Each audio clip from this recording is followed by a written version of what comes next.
All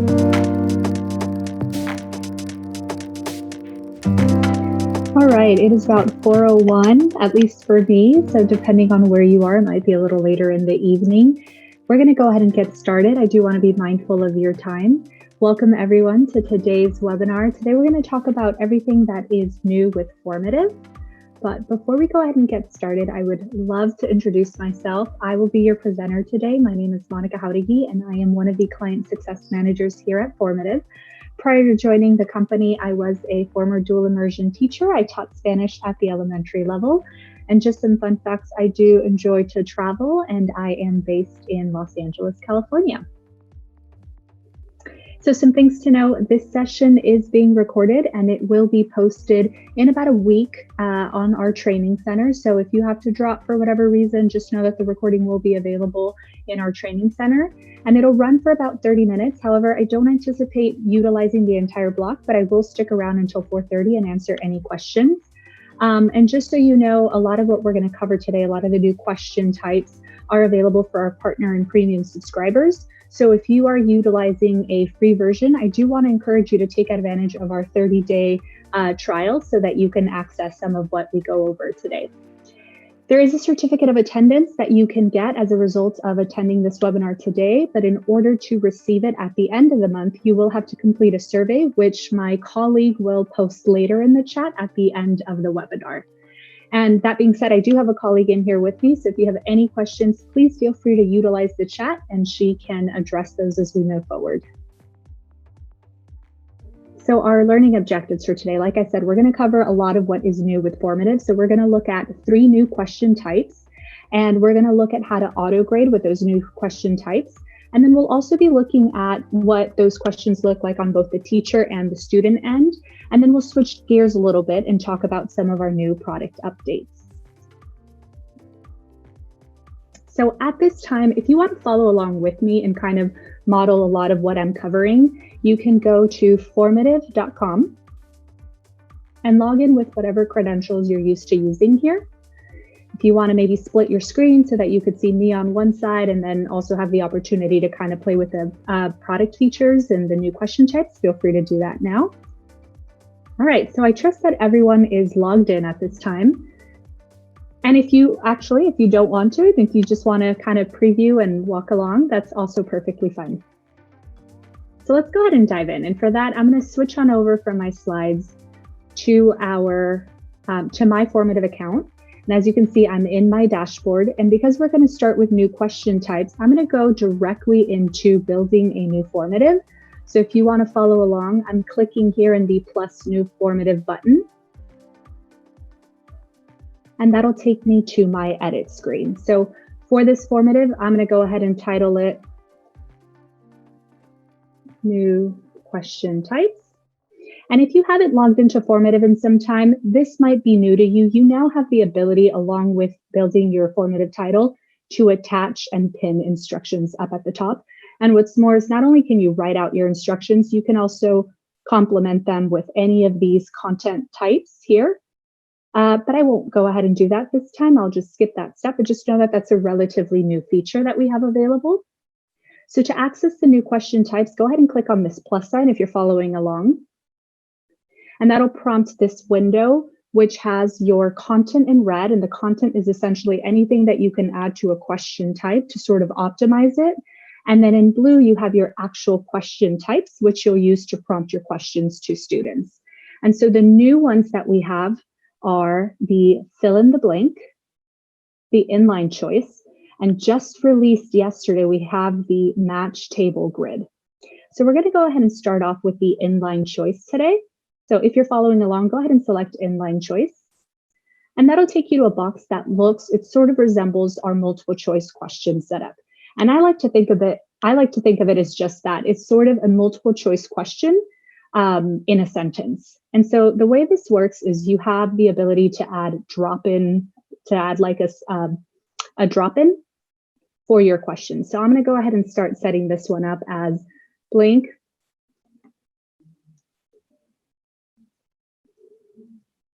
And in order to add another drop-down, it's fairly intuitive. I just have to click here And you'll see it there. Then I'll set my cursor and continue typing. So blank is the planet closest to the sun, and blank is the furthest.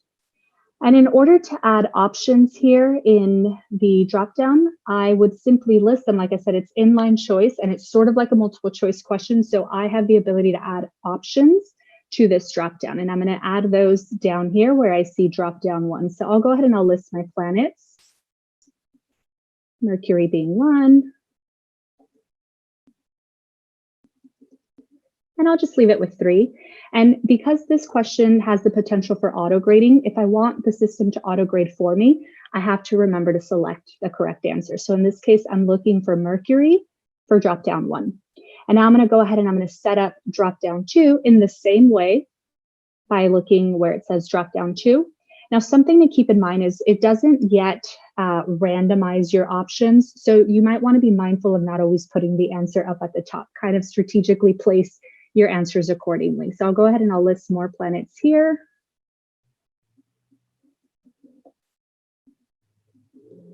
And so in this case, my answer now falls at the bottom of the list. And because I have 2 possible answers, and there's a likelihood that my student might only get 1 answer correct, I want to go ahead and I want to allow partial credit in the event that maybe they get half of the problem right. And so if you're following along, maybe you've built this exact problem, maybe you're building your own right now. If you're ready, go ahead and preview it as a student by selecting this eye here. And that'll preview it as a student. I'm viewing in my Chromebook view or my laptop view. And as you can see, it's fairly intuitive on the student end as well. You have your inline choice, which is like a drop-down sort of with scaffolds. So it's not open-ended. They have sort of like A, B, C, D options to select from. So a student would have to simply select the correct answer, and that's it. That is how an inline question works. So I'm going to exit out of student view here. And next, I want to preview another question type, which was the fill in the blank. So if you're following along, go ahead and select this plus sign here. And I'm going to select fill in the blank. And as you can see, it looks fairly similar, and it also has the ability to add a blank, except the fill in the blank, I like to think of it as more of a short answer within a question, and it's more open-ended. It doesn't have those scaffolded answer choices. So I'm gonna maybe set this one up as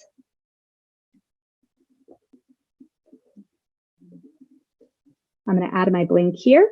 Then I'll simply place my cursor, press space. And if I want to add another blank, I simply click here. And once again, if I want the system to auto grade for me, then I want to remember to select my answer choices or to put my answer key here for each respective blank. So for blank 1, the only acceptable answer that I'm looking for is 1975. And if you're a history major, please correct me if I'm wrong. And 1783. So in this case, I'm just looking for these 2 answers. There's no need to populate it with other alternatives. And so because once again, I have 2 possible answers, I'm going to go ahead and allow partial credit in the event that a student only gets 1 out of 2 correct. I'm not going to toggle on partial match or case sensitive in this point because I'm dealing with numbers here. But to err on the side of caution, I want to show you one more fill in the blank where we would utilize more of the answer key and we would utilize those additional options. So I'm going to model one more fill in the blank. And this time I'm going to ask my students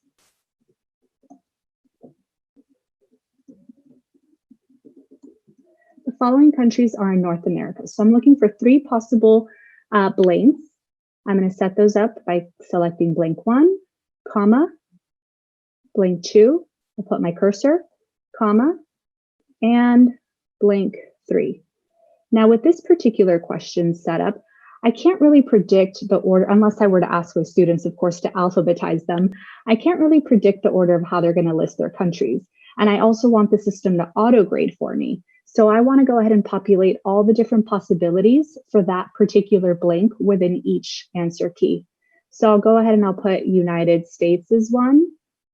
I'll list Mexico, and I'll list Canada. And if I want to anticipate, maybe I have a student who I already know is going to put USA, I might add that to my answer key just in case. And then the same would work down here. For blank 2, doesn't matter what order you list it, the system will recognize any of these as part of your answer. And that's how this would work. So I'm going to skip blank 3, but it would work the same way. And again, this is where it's important. Since I have 3 options, I want to go ahead and select allow partial credit in case the student only gets some out of those 3. And I want to actually allow partial match in the event that a student puts something like the United States. The system would still grade that student as correct because it recognizes United States as part of that answer. And because I'm dealing with proper nouns here, I actually do want my students to capitalize. So I'm going to go ahead and I'm going to recommend that the system looks for capitalization. So I'll go ahead and I'll model what this looks like in the student end. And if you've built this, or maybe you're working on your own problem, if you're ready, go ahead and preview it as a student. Once again, here where the I is. And you'll notice how the interface is pretty friendly on the student end as well. Where they see a blank, a student knows that they can put their cursor and type their answer. Sorry. And then here, it doesn't matter what order they list them, all 3 of those countries would get the correct answer. So I'm going to go ahead and exit out of student view. And before showing you all some grading tricks and tips, I'm going to model our final new question type. So if you're following along, go ahead and click on this plus sign. And the most recent one is match table grid. And we're really excited about this one. So match table grid looks like this. And essentially your instructions would go up at the top here. And you have the ability to add columns or remove columns. So you add with the plus, you remove with the red. And you can also go vertically. You can add more categories this way. And the match table grid is really great for essentially sorting and categorizing. It's sorting and categorizing made easy. So for this one, I'm going to go ahead and model how I might use this. If I'm in the classroom, I might ask my students to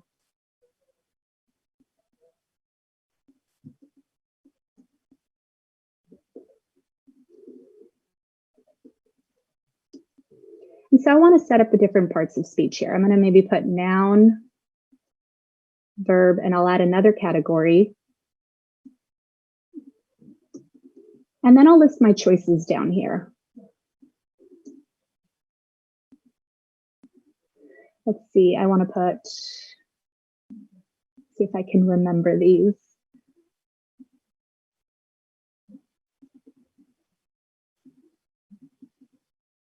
And so this is another question that can be set up to auto grade. And so once again, for the system to auto grade, we have to remember to put the correct answer. So I'm going to match these now. I'm selecting the correct answer for each one. And notice how I cannot select more than one. This particular problem is set up so that I can only select one. And it works the same for the student. The student would only be able to select one correct answer here. And so because there are 5 different answers, I'm going to allow partial credit in case my student gets some, but not all correct. And so I'll show you what this looks like in the student view. As you can see, this sort of makes my categorizing and my sorting easy. It creates a chart for me that's fairly intuitive once again, and the student knows that they would have to classify a pencil with the correct part of speech, just given my instructions here. And just to show you the different possibilities of how you can use this match table grid, I went ahead and I set up, in the interest of saving us time, I set up some other examples. Maybe you're a math teacher and you're wondering how you can apply this for a particular math problem. So here's one example, or this one I actually went ahead and I pulled from a high stakes exam in California. This one's a little bit more elaborate, but just to kind of give you a sense of how you can use, how you can get creative with using these question types. It's, I particularly like it because it prepares for, you can use Formative to prepare your students for high stakes exams in the way that a lot of these questions are sort of set up on those exams. So that being said, I'm going to exit out of student view. These are our new question types. And now I want to show you very quickly what grading what the automatic grading functionalities look like for each of those. So again, in the interest of saving us time, I've assigned that very same formative to some demo students.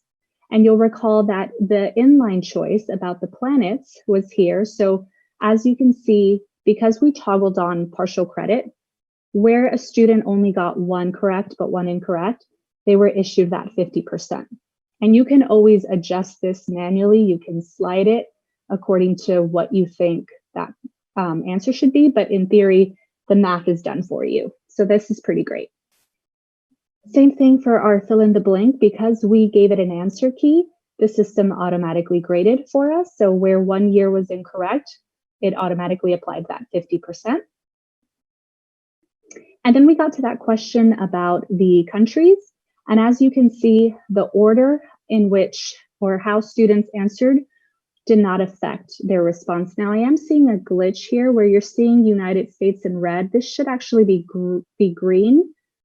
However, it had no bearing on the score itself. So I'll look into this, but essentially where the answer was wrong, you'll notice that the student got 0 points. And then this one, because the student added the, but we had toggled on allow partial match, they still got that full point. So that's how these questions would work. And this is how the auto grading, if we set it up correctly, this is how it could save teachers a lot of time. So we're really excited about those. And so what I want to do now is sort of shift gears a little bit and talk to you all about some of our new product updates that we have. And so for that, also in the interest of saving us some time, I went ahead and I kind of populated some of these new product updates in a formative already. But the first one that I want to talk to you all about is the video timestamping. If you're familiar with Edpuzzle, this is very similar in that you now have the ability to upload a video and apply questions in very specific markers during the video. So I'll show you how to set this up very quickly. If you're still following along, go ahead and select this plus sign. And under content, you'll see video. So if I select video, I can pull a link directly from YouTube, or if maybe I prefer to record myself, perhaps I'm doing a mini lesson and I want to upload it for my students, whatever the circumstances, I can record a video, upload, and record a screen grab. And what that'll do is it'll set it up kind of like this, the tornado one that you're seeing here. And as you can see, when I start playing the video, I can pause and start inserting questions at these various timestamps. And so as you can see, I've already set up 3. And what you can do is you can essentially pull from any question within our question bank. And there is absolutely no limit to the number of questions that you can insert per video. So this one is already set up, as you can see here. So is question 2. And I'm going to show you what this would look like on the student end. So as a student is watching this video, I'm going to fast forward and get close to minute 114. So you see how this would work on their end.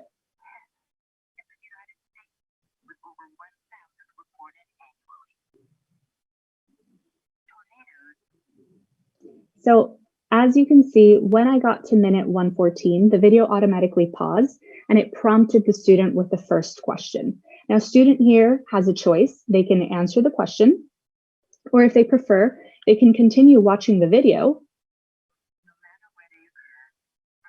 and then choose to answer the questions at the end. They really have some voice and choice here. So this is the video timestamping, which we're really excited about. And this is essentially video timestamping in a nutshell. But my colleague Lily will be posting, if she hasn't already done so, she'll be posting a link that has more information about timestamping that also discusses maybe some common troubleshooting in case you run into any particular issues. So thank you, Lily. And now for our final product update, I do want to talk to you all about Rubrics. By popular demand, Formative now has Rubrics, which we're really excited about. And I'm going to walk you through how to set one up, but very briefly. And then recommend, if you are interested in learning more about Rubrics, how to build one, how to create one, how to save them so you're not always having to build them from scratch. There was a webinar just last week. It's available now in our training center. It's all about rubrics. It was fabulous. So I do recommend that you check that out if after watching this, you still have additional questions. So essentially, the rubric option is available for any question that isn't auto-graded, and that's 4 on Formative. So your free response, your audio response, your show your work, and your video response all have rubric components now. So if I select a free response, for example, you'll notice that I can toggle on use rubric, and that pulls up this hyperlink here. And when I select the hyperlink, it pulls up a rubric that's essentially a blank slate for me to create. So I can add my title, I can add a description, and I can tier off vertically the different criterions and add descriptions there. And then more so horizontally, I can add my levels and my point values. I can adjust them however I need to. And just by pressing save here on this blue check mark, you'll notice that the point value migrates to the question. So that's how setting one up would work. I'm going to go ahead and I'm going to delete this one because I had already sort of created one to model here. This is a show your work question with a math problem and a show your work box. And I've toggled on use rubric, and I went ahead and I created this mathematic problem solving one. So you could see, you can have more of a picture of how you might want to set this up for yourselves. As you can see, I have my criterions, thorough descriptions, and point values. And what's more is, let's look at this from the student end.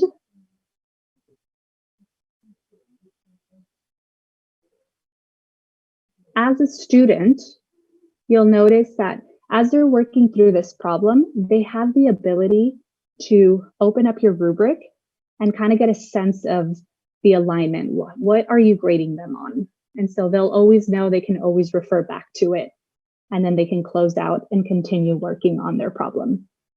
And I'm going to close out of the student view because I also went ahead and I answered that question just to preview what it'll look like on your end when you're grading using a rubric.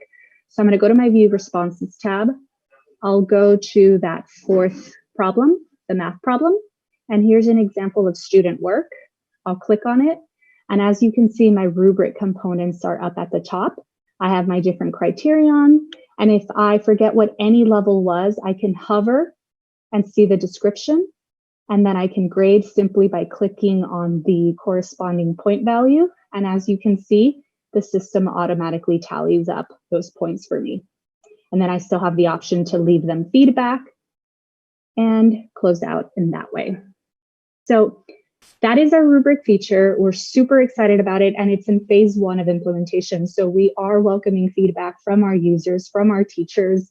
So yeah, that being said, I do want to direct everyone now to where you can go to find additional help and kind of continue to preview what's new and what's coming with Formative, because I can tell you in our pipeline, we do have a lot of exciting new question types that will be coming out in the next coming days. So be sure to check those out. So where would you go for that? I'm going to go back to my slides here. And on your Formative dashboard, where you see your picture or maybe your you have initials, there should be a question mark kind of next to that. And where you see that question mark, know that you can always access help articles if you're stuck on anything formative related. You can access the training center with live webinars and with previous recorded webinars. You can access our help center. You can make feature requests. A lot of what I talked to you all about today, the question types and these common features were, they were born out of teacher requests. So we are a company that listens to our users. And so if you have cool ideas for Formative, you can always submit them here. And conversely, if you ever have issues or run into any sort of troubleshooting, you can record your bugs and contact Formative support. So that all being said, I've just about covered everything on our agenda. I do want to take this time to remind you all that there is a certificate of attendance that you can get if you complete the survey, sort of letting us know how we're doing. So Lily, if you could post, thank you, Lily. Lily just posted the link to the survey. If you complete that at the end of the month, you will get a certificate of attendance for having attended this webinar. That just about covers everything. We have about 4 more minutes. I'm happy to stick around and answer any questions. I do want to thank you all for joining me today. And I hope that you found the session useful and you're excited to try some of these new question types and product updates. Hope you have a wonderful rest of the day or evening.